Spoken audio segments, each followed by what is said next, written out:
Rome has known emperors of unimaginable cruelty, rulers consumed by madness, but none, not a single soul, cast a shadow as chilling as Elagabalus.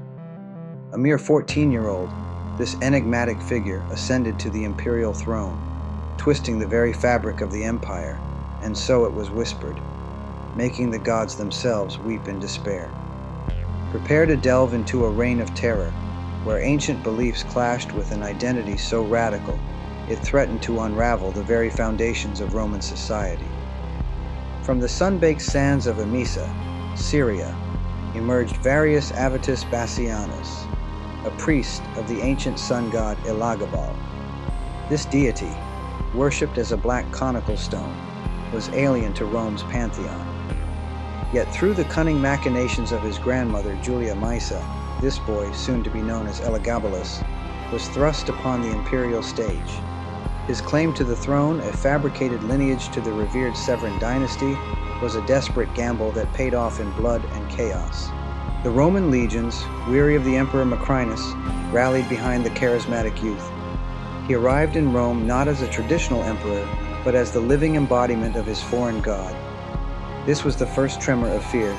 Imagine the shock, a Roman emperor not sacrificing to Jupiter Optimus Maximus, but parading a black stone through the streets, demanding its worship. It was an affront, a blasphemy that sent shivers down the spines of devout Romans. Elagabalus's reign quickly devolved into a spectacle of profound transgression.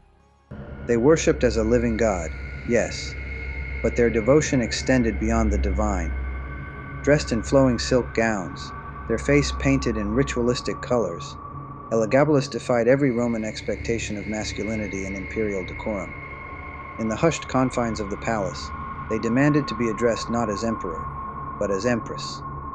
This was not mere eccentricity, it was a terrifying subversion of virtues, the very essence of Roman manliness. Roman society was rigidly patriarchal, its gender roles clearly defined. For an emperor, the embodiment of Roman power and strength, to openly embrace femininity was an act of profound heresy. Whispers spread like wildfire through the city, tales of Elagabalus offering vast sums of gold to physicians, begging them to perform the impossible, to transform their body, to make them truly female. The sound of a slow, increasing heartbeat, accompanied by the soft, unsettling chant of Domina, Domina, would have echoed through the minds of the Roman elite. To them it was an abomination, a sign of divine displeasure. To modern eyes, it sparks a different, complex question.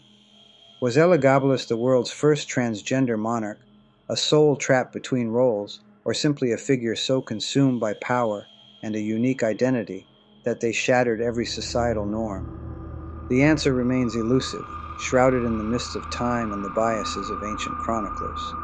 The unsettling nature of Elagabalus's identity was compounded by the sheer depravity of their reign. They constructed a colossal temple on the Palatine Hill, the Elagabalium, dedicated solely to their foreign sun god. Here, the sacred Roman Vestal Virgins were forced to participate in bizarre alien rituals. The revered Palladium, a sacred statue of Pallas Athena, was moved into the temple, a symbolic usurpation of Rome's ancient protectors. This forced religious syncretism was a terrifying assault on Roman tradition, a direct challenge to Jupiter's supremacy. The imperial banquets became infamous for their grotesque extravagance and chilling cruelty.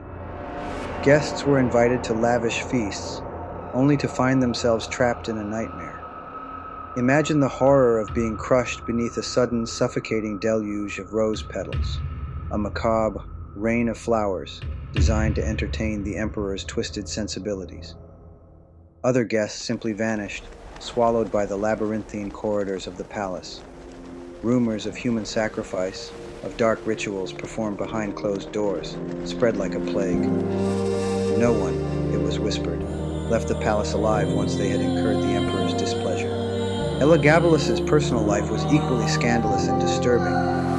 They married and divorced multiple times, including a Vestal Virgin, a sacrilege punishable by death. They even married a male athlete, Heracles, whom they referred to as their husband, further blurring the lines of Roman morality and gender.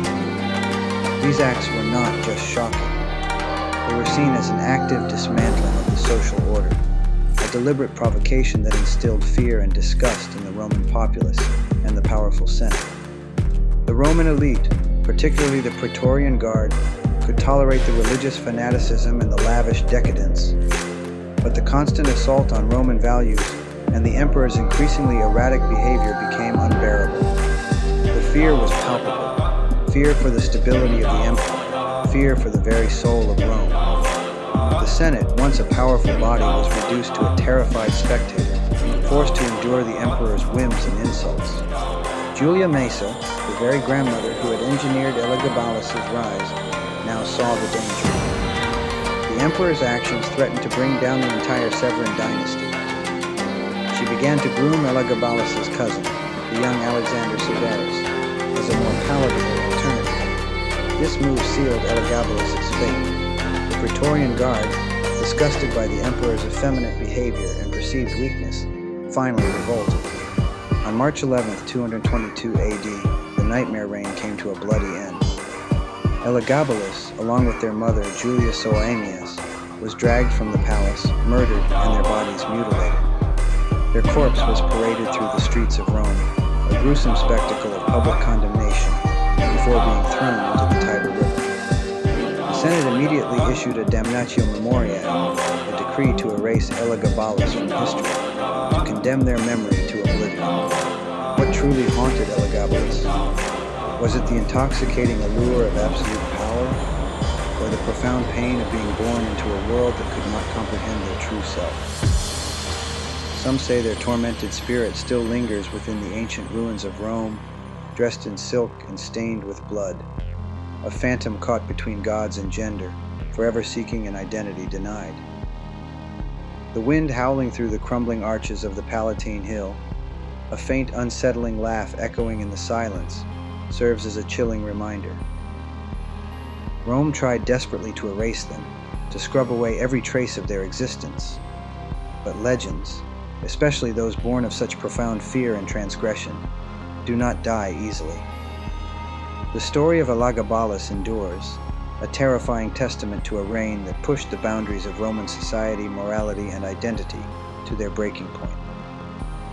This is the nightmare reign of Elagabalus, the trans-emperor of death, desire, and the unsettling unknown. If the chilling saga of Elagabalus has piqued your historical curiosity and sent shivers down your spine, then the depths of ancient Rome hold countless more untold horrors and fascinating mysteries. Don't let these forgotten tales remain buried. Subscribe to our channel for more deep dives into the dark corners of history. Like this video to help us unearth more terrifying truths, and share your thoughts in the comments below. What do you think truly drove Elagabalus? Was it madness, identity, or something far more sinister? Your insights fuel our journey into the past.